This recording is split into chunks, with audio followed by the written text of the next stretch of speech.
It's time for another brisket, but this one is going to have a bit of a unique rub on it.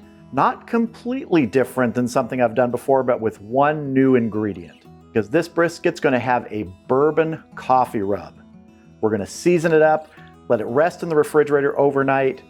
Tomorrow we're going to fire up the Lone Star Grillz offset, smoke up this brisket, and have some fantastic beef.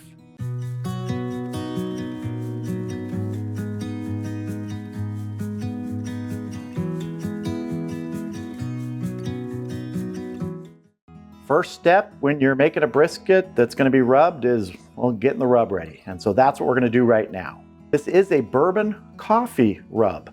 You heard that right, bourbon. Now I've used this before, this bourbon ingredient, in a rub for ribs, and it was fantastic. It is a bourbon powder. I'll put a link to where I got it in the video description. It's fantastic. You can use it in a lot of different things. And we're going to be using 2 tablespoons of this bourbon powder. This, we're going to add 1/4 cup of coffee grounds. So these are from a dark espresso blend. Really, you can use any type of coffee bean you like. If you've never used coffee in a brisket rub before, it's fantastic. I've done it several times. Also going to add 1 tablespoon of a smoked paprika, 2 tablespoons of a coarsely ground black pepper, and 2 tablespoons of kosher salt. And we're just going to mix this together here. You really get a hit of that coffee and the bourbon. That bourbon powder is potent when you smell it.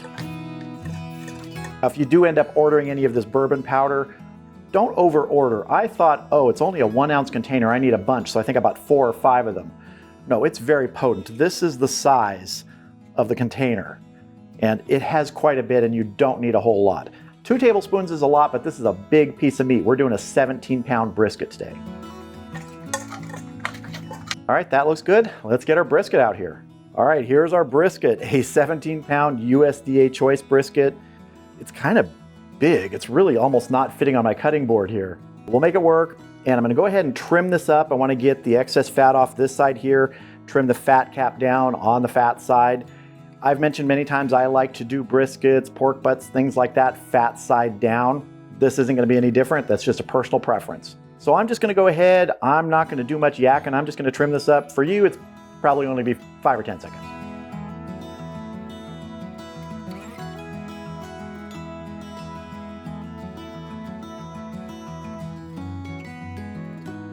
All right, here is our brisket all trimmed up. That didn't take long, did it? Now, I am not an expert brisket trimmer. I don't do comp. I get by. Mine are fine and they taste good at the end of the day, but if you really want to see how to trim a brisket up, and I say this in almost every brisket video I do, go and see Joe over at Smokin' Joe's Pit Barbecue or James at Aim 'em and Claim 'em Smokers. I'll put links in the video description to their channels. They do a lot of briskets. They know exactly what they're doing in trimming, so if you want like a competition style brisket, they're the guys to go look at. But this is what we're working with here for me, and I am going to put a binder on. I know I almost never use binder, but I'm gonna put a little Worcestershire sauce because there are some dry spots on this. But just a little bit here. And I'll splash it all over my counter too, why not? Start getting the rub on here, and I'm just using my hands. I'm not gonna use a shaker here.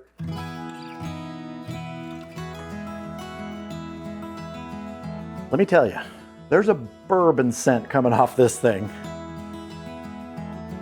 Turn this over, get our fat side. I don't think I need to put any Worcestershire on here. There's enough moisture to hold here. Turn this back over. Give our meaty side the last little bit here. Last little dusting. All right, this is going to be covered loosely with plastic wrap. It's going to go in the refrigerator overnight, and tomorrow morning, I will see you out at the Lone Star Grillz offset.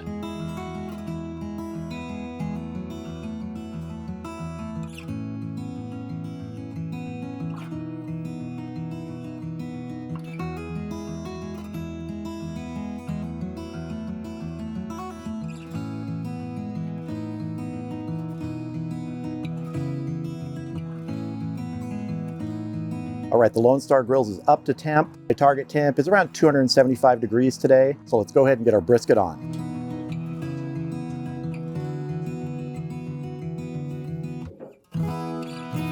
Got my point in towards the firebox, and I'm going to go ahead and get my internal temperature probe in here.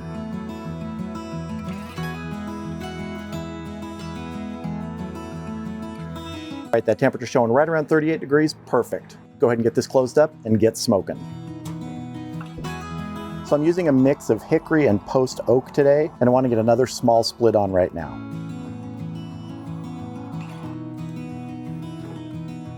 It is smelling really good here between the bourbon on that brisket and the wood smoke. Now, as you saw, I added about a gallon of water to this smoker. The smoker can hold water right in the cook chamber. I'm going to be taking this brisket to the state of tenderness. That's going to be over 200 degrees, probably between 200 and 205. Somewhere around 160 when it hits the stall, we're going to wrap it. We'll check it every couple hours to see if we need to spritz it. But right now, we're just going to let this keep smoking. See you back here in an hour or so when it's time to check it.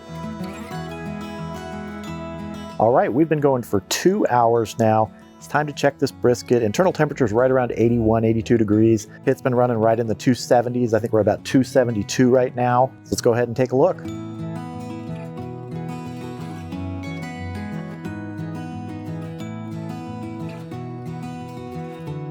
That's looking really good. We're starting to get some good bark setting. And I am going to go ahead now and spritz this because really that bark is setting nicely. I'm not going to give it a heavy spritz, just a light one with some plain water.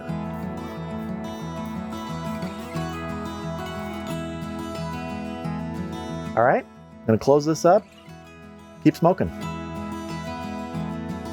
See you back here when it's time to wrap this. All right, we've been going about 4 hours and 20 minutes and we have stalled out. Right around 152 degrees, it's barely moving. I've had brisket stall out even at a lower temp than that, so it's time to wrap this.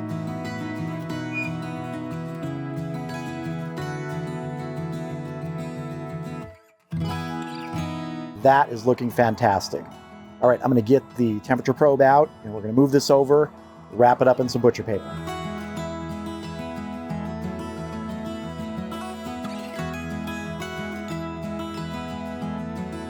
All right, plenty of surface moisture here. I don't need to add anything more, so let's just get this wrapped up.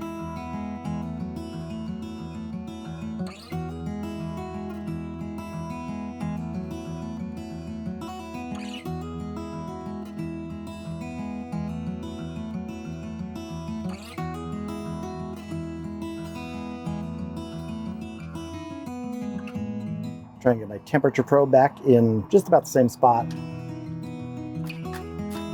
All right, that's looking good. Let's get this closed up, let it keep smoking till we're finished. I'll see you back here somewhere between 200 and 205 internal when we'll check for tenderness. All right, we are 9 hours and 20 minutes into this and we just hit 205 degrees. Let's go ahead and probe this brisket for tenderness. Start down here at the flat end. That's feeling pretty good. Point. So I started in the morning, finished after sunset, and now this brisket is ready to rest. It's gonna go in a foil pan, covered tightly with foil, and it's gonna sit in the oven with the oven off for a couple hours just to rest, absorb those juices, and tenderize some more. So I'll see you in a couple hours when it's time to slice into this brisket. Well, here it is. A beautiful brisket. I cannot tell you how happy I am with the bark on this. It just turned out terrific. It's been resting for 2 hours after about a 9 hour and 20 minute cook on the smoker. Now, I don't know if I mentioned it out there. Once it was wrapped, I let the temperature ramp up a little bit. So rather than being closer to 275, it was closer to 300. So I'm sure that pushed it along a little bit, which is fine with me because just look at that. It's time to cut in, and sometimes I will just slice right across, but a lot of the times I will separate the point and the flat, and that's what I'm gonna do today. So we're gonna get in here, find that separation, which is right here.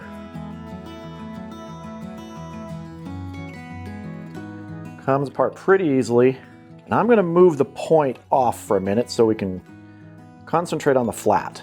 So here's our flat, grain running this way. So I'm gonna cut straight across here in the center. Oh, nice smoke ring.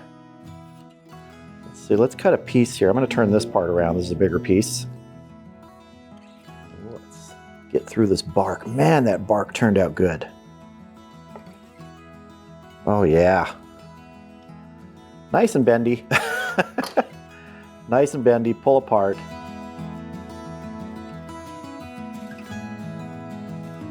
Oh, I'm very happy with this flat. Really nice. A little cheater taste before we get to the official tasting. Wow. Nice hit of that bourbon, but you know what? I think I'd go more. What did I use, 2 tablespoons? I think I would go 3 or 4. I want more of that. It's good here. It blends well with the coffee flavor, but I want more of that bourbon. All right, let's move our flat aside and get to our point. And if you haven't already guessed it, we got a juice-a-lanch on the board. Definite juice-a-lanch.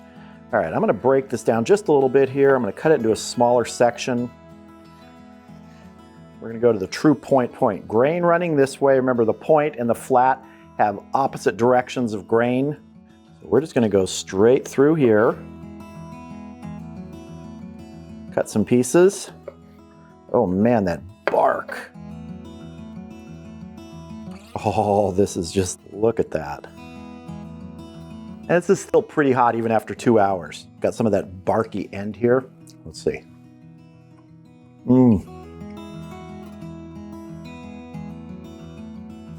Like butter. Should I taste a piece of the point too? Kind of cheat before the official, it's time to taste? Oh man. All right, I'm gonna go ahead and cut up some taste-sized pieces because it is time to taste. So this is kind of an anticlimactic tasting because I've already tasted it, but let's go for it again. You know, there's a lot of times when you make something and it's really good and you enjoy it. And then there are those times when you really feel like you nailed it. To me, I feel like I nailed this. Great bark, great flavor, great tenderness, great juiciness, and that bourbon coffee rub really kicks this up to the next level. Again, I would add more bourbon flavor. I would double it from 2 tablespoons to 4 because I really like that. I think it just works fantastic with beef. And now a nice barky piece of the point. Oh man, this thing's gonna be juice-a-lanching for days. You know, there's different ways to cook briskets, but one of the most fun things that I enjoy about it is trying those new flavors, trying new rubs, trying to come up with new ideas for rubs. Because you could get similar results on other cookers, but that flavor you give to the brisket is really the thing that can make it unique, and this sure is. So whether you're a fan of bourbon or coffee, give it a try. If you don't like bourbon, try some other flavor in there with the coffee. Try some cocoa. I've done a coffee cocoa rub before and brisket before. It's fantastic. The point in all of this is to have fun and experiment. And you may just surprise yourself and everyone around you when you serve that brisket.